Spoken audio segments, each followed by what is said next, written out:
அப்படின்னா இந்த மருந்தை எடுத்ததும் பழக்கம் விட்டணும். ஆம், இப்படிப்பட்ட பல மருந்துகள் உள்ளன. பல ஆயுர்வேத மூலிகைகள் பயன்படுத்தப்பட்டுள்ளன. பழக்கத்தை விட விரும்பும் மற்றும் விட முயற்சிக்கும் நபர்களுக்கு சில சிரமங்கள் ஏற்படுகின்றன. பல நேரங்களில் வாந்தி போல் உணர்வு, பலவீனம், மனம் செல்காம இருத்தல், தூக்கம் வராமை போன்றவை ஏற்படும். நீங்க குடிநீர், குட்கா, தும்பாக்கு போன்றவற்றை பயன்படுத்துகிறீர். அந்த பழக்கத்தை விட விரும்பினால் நம்முடைய சகோதரி அடிக்ஷன் கில்லர் என்ற பெயரில் ஒரு மருந்தை உருவாக்கியுள்ளார். இது பழக்கத்தை விட மிகவும் உதவிகரமாகவும் பயனுள்ளதாகவும் உள்ளது. அதனால் இன்று இந்த மங்களமான கேள்வி பதில் நிகழ்ச்சியில் நம்முடைய சகோதரியை நாம் மிகுந்த மகிழ்ச்சியுடன் வரவேற்கிறோம். மகாராஜ்ஜி, இந்த மருந்து சத்கர்த்தா என்ற ஆயுர்வேதிக் ஃபார்முலேஷன் அடிக்ஷன் கில்லர். ஆம், அதாவது அடிப்படையில இது மக்கள் பழக்கத்திலிருந்து மீண்டு வர மிகவும் உதவுகிறது. நோயாளிக்கு விருப்பமில்லாத சூழ்நிலையிலையும் அல்லது குடும்பத்தினர் வற்புறுத்தும் போதும் இப்பழக்கத்தை விட முடியாம தவிப்பவர்களுக்கு இந்த மருந்து அத்தகைய சூழலிலும் உறுதுணையாக இருந்து உதவுகிறது. இந்த மருந்து 2 வடிவங்கள்ல வருகிறது, பவுடர் வடிவம் மற்றும் திரவ வடிவம். அந்த திரவ வடிவம் மருந்த பால் அல்லது தண்ணீர்ல கலந்து நோயாளிக்கு கொடுத்தா அவர் மெதுவாக பழக்கத்திலிருந்து விலக ஆரம்பிக்கிறார். ஏனெனில் அவர் மருந்து எடுத்துக்கொண்டிருப்பது அவருக்கே தெரியாது. ஆனால் அதற்கான விளைவுகள் அவருக்கு ஏற்பட ஆரம்பிக்கின்றன. இந்த மருந்தை எடுத்த பிறகு பழக்கம் விடப்படுகிறது. 21 முதல் 90 நாட்கள் வரை ஆகும் மருந்தின் முழு விளைவு வருவதற்கு. ஏனெனில் இதில் பல மூலிகைகள் உள்ளன. பல ஆயுர்வேத மூலிகைகள் இதில் உள்ளன. நீங்க இதன் பின்புறம் பார்த்தாலும் அதுல பிரம்மி, கிலோய், அஸ்வகந்தா, நெல்லிக்காய் ஆகியவை உள்ளன என்று எழுதப்பட்டிருக்கும். இந்த மாதிரியான மூலிகைகள் இதில் உள்ளன. மேலும் இந்த மருந்து 4 கட்டங்களில் வேலை செய்கிறது. முதல் கட்டத்துல இது மன அழுத்தத்தை குறைக்கிறது. அதாவது நம்முடைய கோகாரு என்பது ஒரு ஆன்டி ஸ்ட்ரெஸ் மருந்தாகும். அது மன அழுத்த அளவை குறைக்கிறது.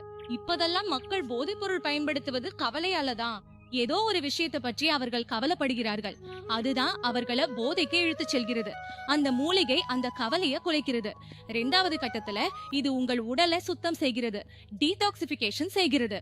இதில் மஞ்சள் உள்ளது, இது இயற்கையான ஆன்டி ஆக்சிடென்ட். அதே போல் இதில் நெல்லிக்காய் உள்ளது, இது வைட்டமின் கியால் நிறைந்தது. அதனால் உங்கள் நோய் எதிர்ப்பு சக்தியை அதிகரிக்கிறது. கிலோய் உள்ளது. கிலோய் என்றால் அமிர்தா, அதாவது அது அமிர்தத்துக்கு சமமான ஒரு மூலிகை. 3வது கட்டத்துல பழக்கத்தை விட்டுவிட விரும்பும் மற்றும் அதற்காக முயற்சி செய்பவர்கள் சில சிரமங்களை எதிர்கொள்கிறார்கள். பல நேரங்கள்ல வாந்தி உணர்வு, பலவீனம், மனச்சோர்வு, தூக்கமின்மை போன்றவை ஏற்படும். இதில் அஸ்வகந்தா, சங்கு புஷ்பி போன்ற மூலிகைகள் உள்ளன. அவை நன்றாக தூங்கவும் உடவை சீரமைக்கவும் உதவும். 4வது கட்டத்தில் பழக்கத்தால் உங்கள் கல்லீரல், இதயம் அல்லது சிறுநீரகங்கள் பலவீனமடைந்திருந்தால் அவற்றை மீண்டும் சீராக்க உதவும். மிகவும் அருமை. இப்போது நீங்க மது குடிப்பவராக இருந்தாலும், குட்கா, தும்பாக்கு போன்றவற்றை பயன்படுத்தி பழக்கத்தில் இருந்தாலும், அந்த பழக்கத்தை விட்டுவிட விரும்பினா எங்கள் சகோதரி மற்றும் சுந்தர் சிங் அவர்களின் குழு அடிக்ஷன் கில்லர் என்ற ஒரு மருந்தை உருவாக்கியுள்ளனர். இந்த மருந்தை எந்த முறையில் உட்கொள்ள வேண்டும் என்பதை பற்றி இப்போது விரிவாக பார்ப்போம். இது தூள் மற்றும் திரவ வடிவில் கிடைக்கிறது. இந்த மருந்தை நோயாளிக்கு தினமும் 2 முறை கொடுக்க வேண்டும். நோயாளிக்கு சொல்லியோ அல்லது சொல்லாமலோ 8 முதல் 10 வரை துளிகள் பால் அல்லது தண்ணீரில் தரலாம். தூள் எனில் 3 முதல் 5 வரை கிராம் காலை மற்றும் மாலை உணவில் கலந்து தரலாம். அருமை.